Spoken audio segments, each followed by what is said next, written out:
Hello students, welcome to online class. ਅੱਜ ਆਪਾਂ ਕਰ ਰਹੇ ਹਾਂ 8ਵੀਂ ਕਲਾਸ ਦਾ 15ਵਾਂ ਪਾਠ ਫੈਸਲਾ।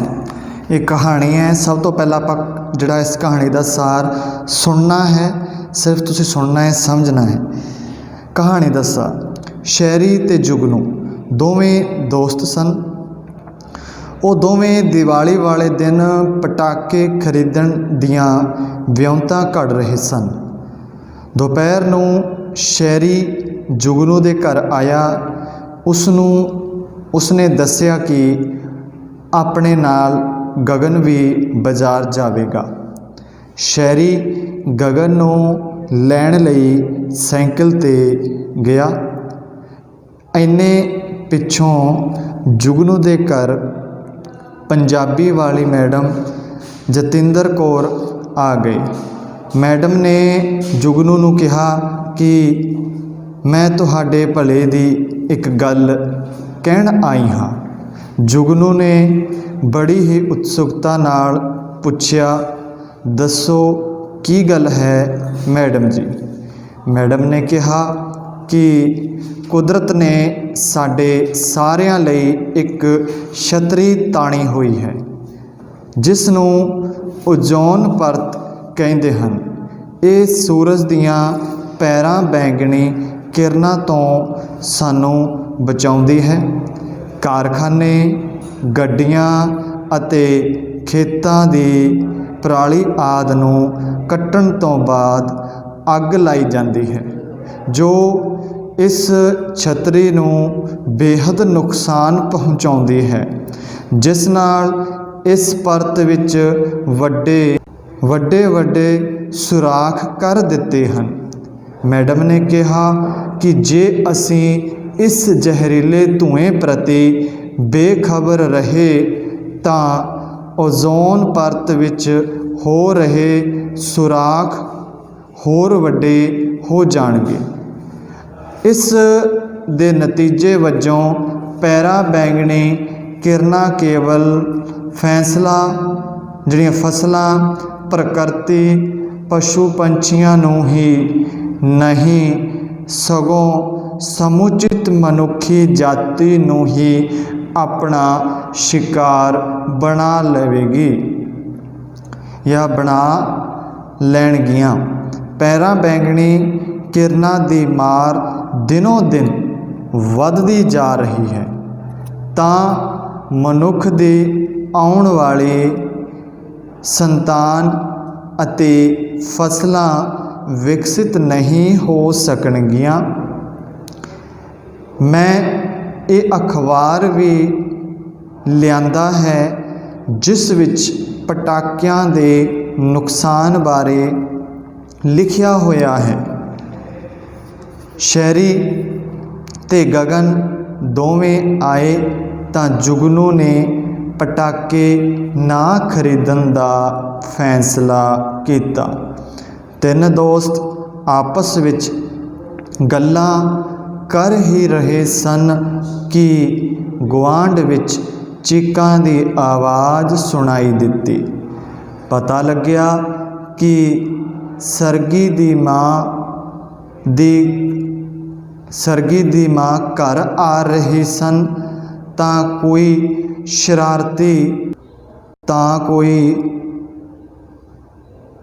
ਕੋਈ ਸ਼ਰਾਰਤੀ ਲੜਕੇ ਨੇ ਵੱਡੇ ਪਟਾਕੇ ਨੂੰ ਅੱਗ ਲਾ ਕੇ ਸੜਕ ਉੱਤੇ ਸੁੱਟ ਦਿੱਤਾ, ਤਾਂ ਪਟਾਕਾ ਚੱਲਣ ਨਾਲ ਸਰਗੀ ਦੀ ਮਾਂ ਦੀਆਂ ਅੱਖਾਂ ਵਿੱਚ ਕੁਝ ਚਿੰਗਾੜੀਆਂ ਪੈ ਗਈਆਂ, ਜਿਸ ਨਾਲ ਉਹ ਜ਼ਖਮੀ ਹੋ ਕੇ ਰੋ ਕੁਰਲਾ ਰਹੇ ਸਨ।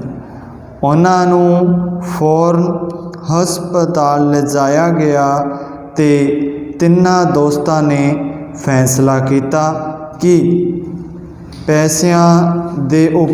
ਜਿਨ੍ਹਾਂ ਪੈਸਿਆਂ ਦੇ ਉਹ ਪਟਾਕੇ ਖਰੀਦਣਾ ਚਾਹੁੰਦੇ ਸਨ, ਉਹ ਸਰਗੀ ਦੇ ਘਰ ਵਾਲਿਆਂ ਨੂੰ ਸਹਾਇਤਾ ਦੇ ਰੂਪ ਵਿੱਚ ਦਿੱਤੇ ਜਾਣ।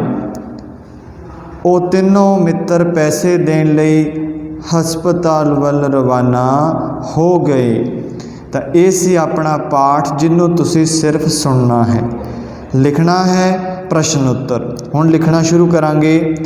ਤਿੰਨ ਦੋਸਤ ਕਿਹੜਾ ਤਿਉਹਾਰ ਮਨਾਉਣ ਦੀਆਂ ਵਿਉਂਤਾਂ ਬਣਾ ਰਹੇ ਸਨ? ਕਿਹੜਾ ਤਿਉਹਾਰ ਸੀ ਉਹ? ਦੀਵਾਲੀ ਦਾ ਤਿਉਹਾਰ। ਕਿਸ ਤਿਉਹਾਰ ਦੀ ਗੱਲ ਕਰ ਰਹੇ ਸਨ? ਦੀਵਾਲੀ ਦੀਆਂ ਤਿਉਹਾਰ ਦੀਆਂ ਗੱਲਾਂ ਕਰ ਰਹੇ ਸਨ। ਮੈਡਮ ਦੀਵਾਲੀ ਵਾਲੇ ਦਿਨ ਕੀ ਕਰਨ ਆਏ ਸਨ? ਮੈਡਮ ਦੀਵਾਲੀ ਵਾਲੇ ਦਿਨ ਸਮਝਾਉਣ ਆਏ ਸਨ।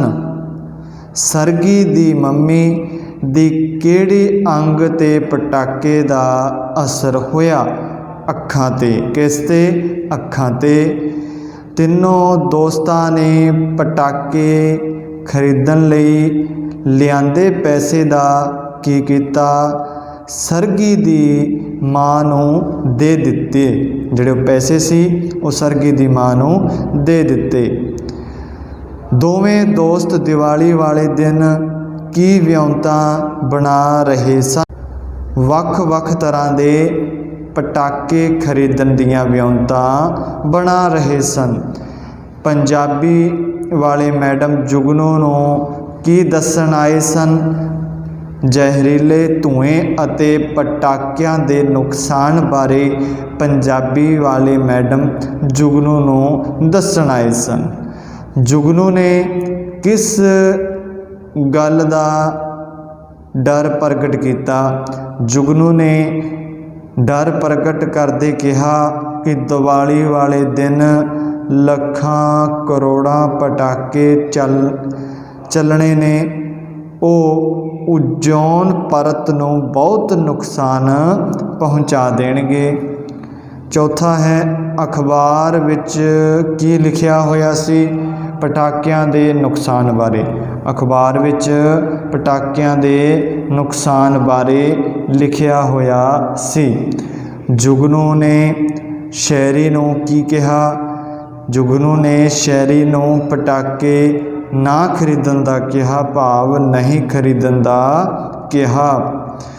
ਓਜ਼ੋਨ ਪਰਤ ਵਿੱਚ ਛੇਦ ਹੋਣ ਦਾ ਕਾਰਨ ਕੀ ਹੋਵੇਗਾ?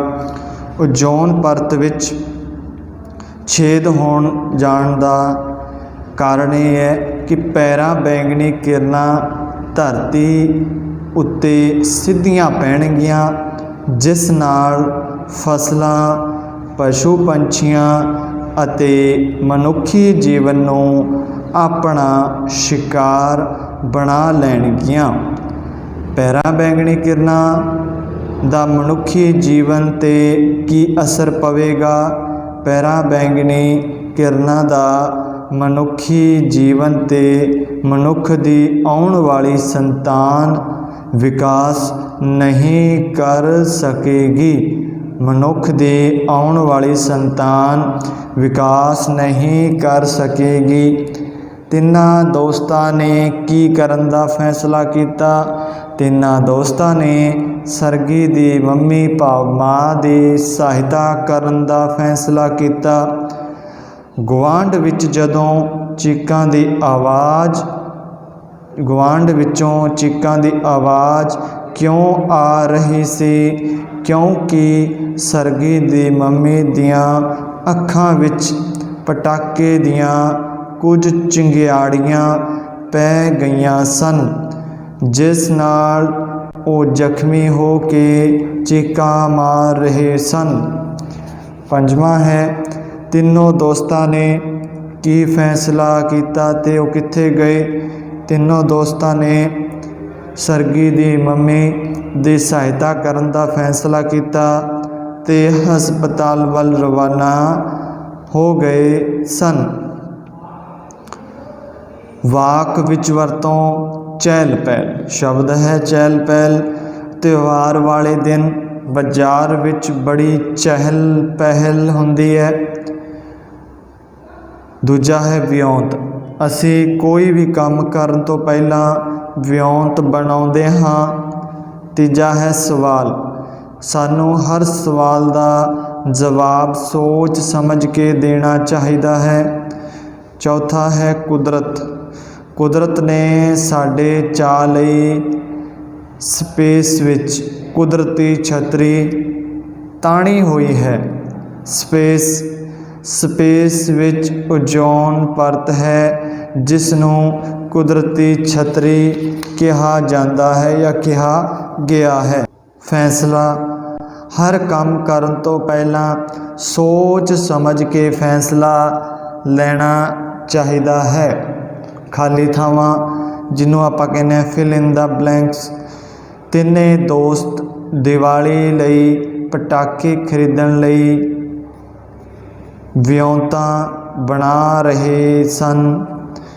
दूजा है कुदरत ने साडे चाह लई स्पेस विच कुदरती छतरी ताणी हुई है।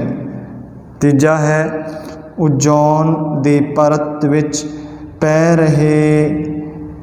रहे मोगे होर वड्डे हो जाणगे। फिर है चौथा, इन्हां पैरां बैंगनी किरणां दा असर बहुत मारू होवेगा। किहो जिहा होवेगा? बहुत मारू होवेगा। फिर है अखबार विच पटाकियां दे नुकसान बारे चेतावनी दित्ती गई सी। उन्हां ने पटाकियां दे पैसे सरगी दे घर वालियां नूं देण दा फैसला कीता। हुण है विरोधी शब्द लिखने हैं। खरीदने दा वेचना, बाहर दा विरोधी, अंदर सवाल दा जवाब, नुकसान फायदा, आउणा जाना, खतरनाक सुरक्षित। ये सन विरोधी शब्द। हुण हन पंजाबी हिंदी अंग्रेजी दे विच जिहड़े शब्द लिखने हैं। पंजाबी च दोस्त, हिंदी च लिखिया जाऊगा मित्र ते अंग्रेजी च फ्रेंड। दोपहर, कालबैल, मैडम, जहरीला ते गरम। हिंदी ते अंग्रेजी विच भी इन्हां नूं लिखना है। हेठ लिखे शब्दां दे समानार्थक शब्द लिखने हैं। शब्द है अध्यापक, गुरु, उस्ताद भी कहा जाता है। विद्यार्थी, पाड़ा, शिष्य, सिक्ख्यार्थी। बहादुर दा दलेर, सूरबीर, योद्धा। पुत्र दा बेटा, काका, पुत। दोस्त दा मित्र, बेली। रवाना दा जाना ते चलना। ये सी 15वां पाठ 8वीं क्लास दा जो कि पूरा हो गया है।